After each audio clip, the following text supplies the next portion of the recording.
Good morning, everyone. Am I audible to everyone? Okay. I really thank God for this wonderful privilege and opportunity which God has given to me.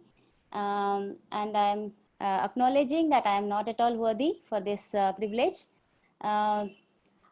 because many big Bible teachers and theologians are there in the group. I just want to share what I have learned in the past few years. Before we go into the learnings, we'll just look to the Lord in a short prayer. Gracious, loving Heavenly Father, thank you for giving me this wonderful opportunity, Lord. Please, Lord, hide me behind your cross and fill me with your word, O Lord, so that, Lord, we may be able to, Lord, receive your word and it may be, Lord, bring edification into our lives, so Lord, and help us to, Lord, listen to your voice and obey and transform our lives. Lord, I commit this time into your loving hands and I pray in the most holy and exalted name of our Lord and Savior Jesus Christ. Amen. When I ask some questions, that questions will be for only children, okay? Because all are big scholars, anyhow, they know the answers. So mainly for the boys and Ruth, who are younger to me, okay? So today, actually, few weeks back, we heard about the attributes of God by Brother Jigu. He talked about how our God is an omniscient, omnipotent, and omnipresent God, and various other attributes. Today, we'll look one of the attribute that our God is a God who sees. According to Genesis chapter 16:13, there is one verse which says, El Roi. Can anyone say who said this, who gave this name to God? Anybody?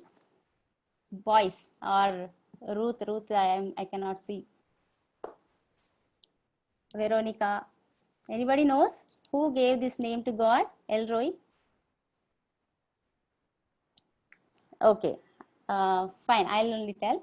So El Roi is a name given to God by Hagar. Hagar, the Egyptian servant of Abraham and Sarah. Okay, she experienced God as the one who sees her misery. So, but we are not going to see the life of Hagar, but we are going to see another woman from the Old Testament itself, who was also saw by God. Can you name? She is one among the two sisters. Can you guess who is she?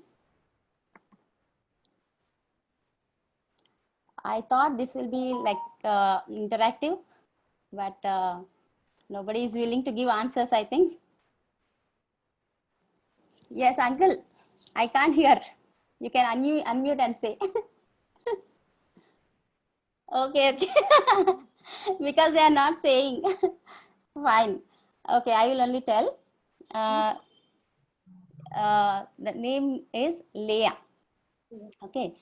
Leah is a very simple and ordinary woman who was very insignificant. And when we come to the meaning of Leah, means wild cow. I really don't understand why parents gave such kind of name to her. Because when we have children, we'll try to give them best name, right? Even though they are very black, we'll try to give them a beautiful name. Like that, the parents' love will be. But I don't understand why they gave wild cow that meaning name. So when we see her life, entire life, we have she is having so many reasons to complain with or grumble. Some of the reasons I am going to tell you. Firstly, she was physically unfit. According to verse 17, Genesis chapter 29, verse 17, she is having dull eyes. That means she is having some eye disease. So she is not physically fit. She had no hope in her life.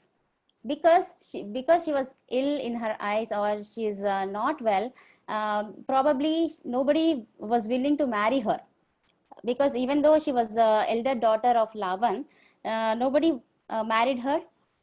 So she might have thought that an entire life she is going to stay with her father only, and so there is no hope in her life.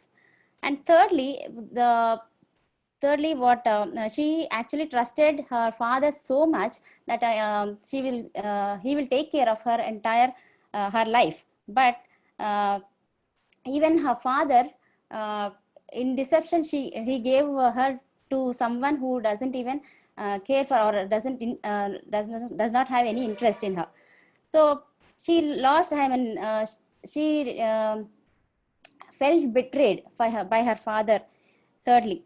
And fourthly, when after marriage also, when uh, her husband, who was supposed to love her so much more than anything else in the world, he was unloved. I mean, she was unloved by him. And in some other version, it says Jacob hated Leah. So I just want to read that verses. Genesis chapter 29, verses 31 onwards. When the Lord saw that Leah was unloved, he enabled her to have children, but Rachel could not conceive. So Leah became pregnant and gave birth to a son. She named him Reuben. First, she said, "The Lord has noticed my misery, and now my husband will love me." She soon became pregnant again and gave birth to another son. She named him Simeon, for she said, "The Lord heard that I was unloved and has given me another son." Then she became pregnant a third time and gave birth to another son. She named him Levi, for she said, "Surely this time my husband will feel affection for me, since I have given him 3 sons." Once again, Leah became pregnant and gave birth to another son. She named him Judah, for she said, "Now I will praise the Lord." And then she stopped having children. Uh, till here we see 4 sons. God gave her 4 sons. But after, in the next chapters, you see God also again gave 2 more sons and 1 more daughter. So in her misery, I mean, when she was going through this kind of situations, maybe she might have thought that nobody knows her misery, or nobody knows how much painful it will be when a person whom she loves but will be hated by that person. So it is really unimaginable situation where the people around you, or your family members, when you love them so much and they don't even care for you, or they don't even value you. So Leah was undergoing such kind of trauma and such kind of rejection from her own family, but even then she never complained, but she had hope on God that he will be on her side. See, so God blessed her with 6 sons and 1 daughter. So when we see the Israel tribes, there are 12 tribes, right? So out of 12 tribes, we see that 6 of the tribes comes from Leah, who was very insignificant in those days and in the eyes of her family members and all. But still, God exalted her, honored her by giving 6 sons and 1 daughter. So I just read out the names of the sons. Each time when she had 1 son, she gave the names representing that God's greatness in her life. So first son's name is Reuben. Reuben means he has seen my misery. He means God. God has seen my misery. So she realized God as a seeing God in her life, as El Roi, which God, Hagar gave the name as El Roi. That was very real in her Leah's life. So first name was Reuben, which means he has seen my misery. And second son, Simeon. Simeon, the name which means one who hears. So we can imagine when she was living in such kind of situations where she was being hated or unloved, and maybe she was crying silently in her heart, and maybe crying, but that cries nobody noticed, but God heard her cry. So that's why second son's name she gave as Simeon, and she experienced God, that the who hears her prayer. And third son name is Levi. Levi means feeling affection for. So she was expecting that her husband may love her. So that's why she gave that name to third son. And fourth son name is Judah. Judah means praising God. So she started praising God for all the situations and for all the miseries she was going through, but she never complained. And fifth son, Issachar, means reward. Issachar means reward. In Hebrew word, it means reward. And Zebulun means honor. So God honored her even in the midst of this rejection or hatredness or all kind of adversaries. And last girl name is Dina, and that means judgment. So she bore 6 sons and 1 daughter. So out of 12 tribes, 6 of the tribes comes from Leah. So that much of honor God has given to her.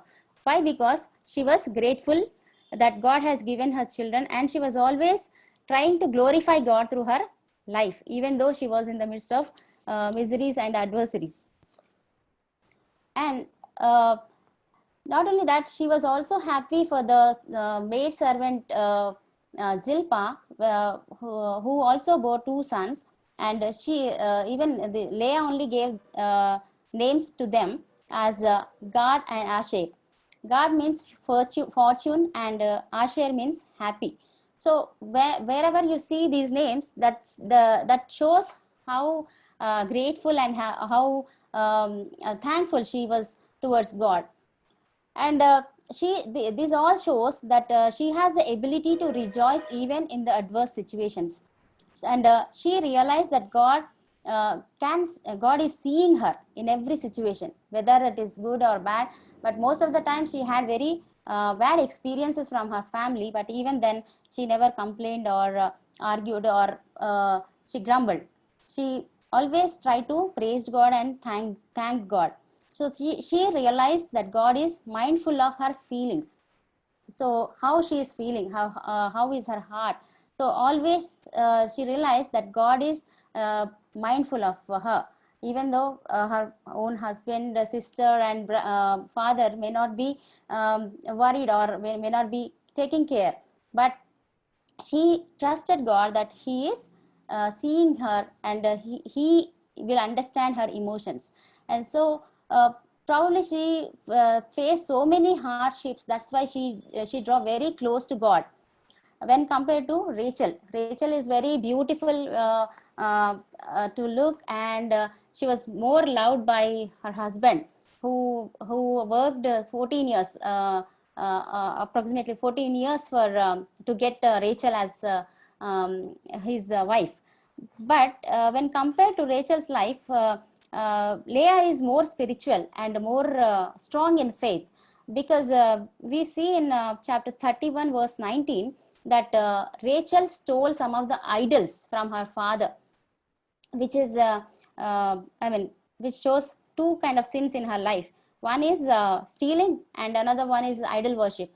So she was still worshipping idols, Rachel, but whereas Leah, we don't see such kind of things in her life.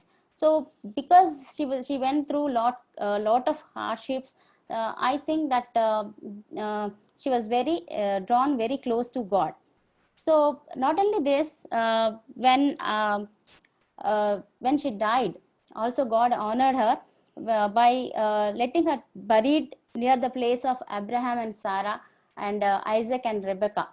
But when compared to Rachel, she was buried in somewhere on the way, but not with with their ancestors. And later in the years when Jacob died, he was also buried with Leah.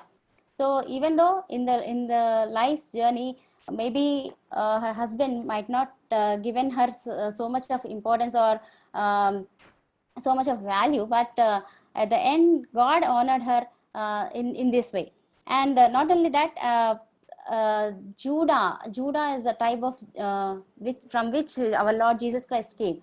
So Leah comes as the ancestor for Lord Jesus Christ. So this is a great privilege which God has given to Leah.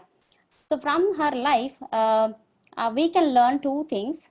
No matter what may be our situations at home, at offices, or in the society, we may feel sometimes unloved or hated by people, or we may be rejected by people. But always remember that our God is El Roi. That means He is always seeing us, and He is always mindful of our feelings, how we feel, how down, how sometimes we feel very very much unloved or hated by the people, and we'll go into despair.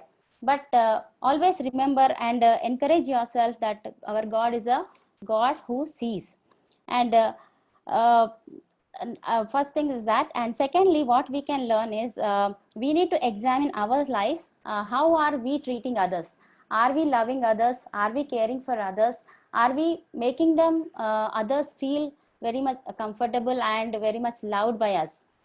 If not, we need to change our attitude. Sometimes we take it for granted, our family members, whatever they are doing, we'll just ignore it, or we don't take some time to appreciate them, or to be thankful for.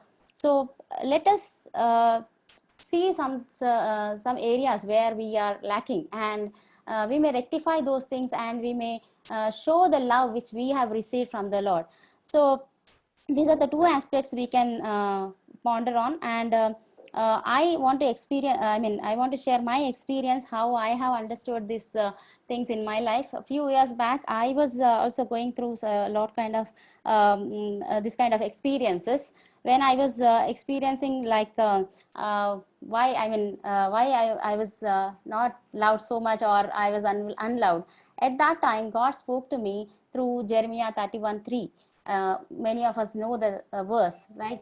I have loved you with an everlasting love. So that is a really powerful statement which encouraged me so much. And he showed me that when I am loving you eternally, or I am loving you so much, so why are you bothered about others, when even though if they don't love you? Then secondly, when I was thinking that uh, I was not perfect in many areas of my life. So then he showed me about Psalms 139:14, that I have made you fearfully and wonderfully made you. So when I look in the mirror today, I always praise God that He has made me as fearfully and wonderfully. And thirdly, always I used to think why when people don't value me, or despise me, so I used to think, what is my value? I don't have any value. So then he showed me that what is my value. Each and every one of us value is equal to his life. He thought that it is impossible to live without me. That's why he came and died for me. So that's the strong statements he showed me, and revealed his love to me. Afterwards, whenever I go through such kind of situations, I remind myself, and I get encouraged in the Lord, and I feel I experience His all sufficiency in my life. And recently, I heard in one seminar that approximately 3.5 billion people will sleep daily with hungry. With no food in their stomach. But 4.5 billion people, they sleep, they go to bed without with hunger of love. That means they feel unloved, they feel unappreciated, they feel uncared for. So I think we need to be more sensitive towards people around us who are in need of small encouragement or small gesture of love or small act of kindness. So we need to be more sensitive as believers and as Christians. So before I close, I just want to quote two of the quotations from Mother Teresa. She said, "The biggest disease today is not leprosy or tuberculosis, but rather the feeling of being unwanted." So this is a very painful feeling when most of the people are going through this kind of situation. And another one is being unwanted, unloved, uncared for, forgotten by everybody. I think that is a much greater hunger, a much greater poverty than the person who has nothing to eat. So let us think about these um aspects, and let us examine our lives and correct ourselves, and let us grow into the image of God. Thank you for giving me this opportunity.